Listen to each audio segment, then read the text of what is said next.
Minister Thulas Nxesi leads a delegation of provincial MECs to inspect 3 projects worth almost 100 million rand in Port Elizabeth. The projects include the North End Prison, which was renovated at a tune of 50 million rand. The Minister and MECs will then move to Ibai Building in North or New Brighton, which was renovated at a cost of 7.4 million rand, as well as Ernest Melchas Treatment Centre, also in New Brighton, renovated to the tune of 42 million rand.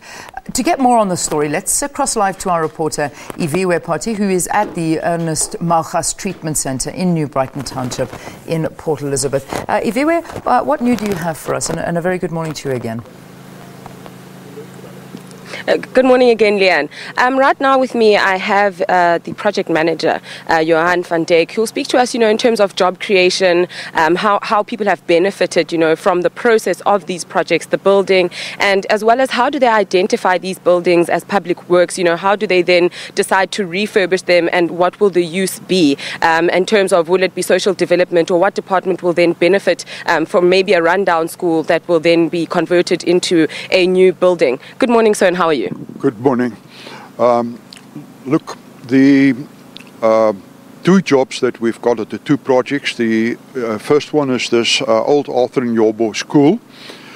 This building was handed back to us in 2006 by the Department of Education after they decided that there's no longer a use for the school. They amalgamated the school with another school. And then we had to find an alternative use for the school. And we offered it to the Department of Social Development in 2007, who has identified the need for a drug rehabilitation center. It was then decided that we would convert this building into the old Arthur Nyobo school into a drug rehab center. 31 million rand was made available, and construction started around about July 2013. It was a 15-month contract. The project was completed by September 2015. 214 people benefited, got jobs, or was employed on this construction site over the duration of the project.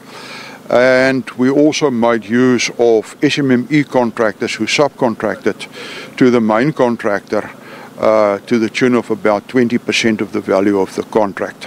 So, sorry, sir. Tell us a bit more about, in terms of how you then identify, which building will go to which department, a bit of that process and the background in terms of, these projects, the time frame, will they be delivered on time?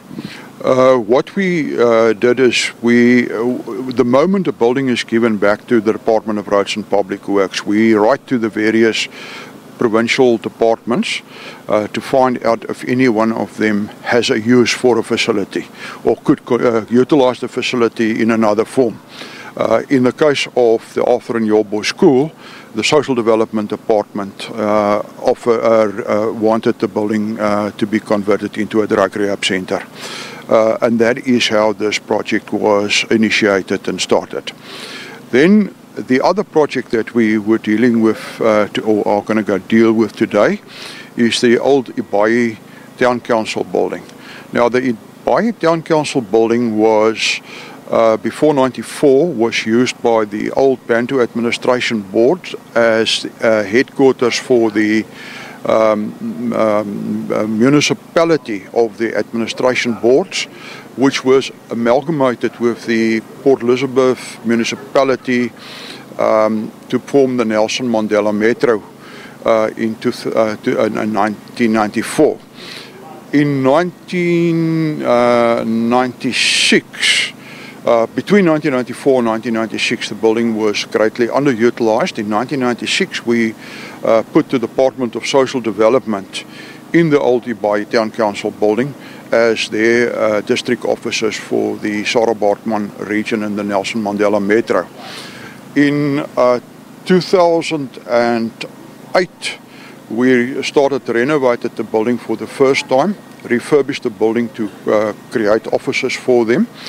And then in 2014, we discovered that there's a need for structural repairs to the Ibai Town Council building. We then planned the project, the specification and so forth. And in 2015, at the beginning of 2015, we started with structural repairs to the tune of 7.3 million rand. It was mainly a rehabilitation of the concrete frame, spalling concrete, epoxy plaster, waterproofing to the roofs, etc. And that was a 6-month contract, which was completed, or we took practical completion in June 2015. We finished the project within budget, and we employed only 45 people on that project. Because of the complexity of the project, it was specialized work.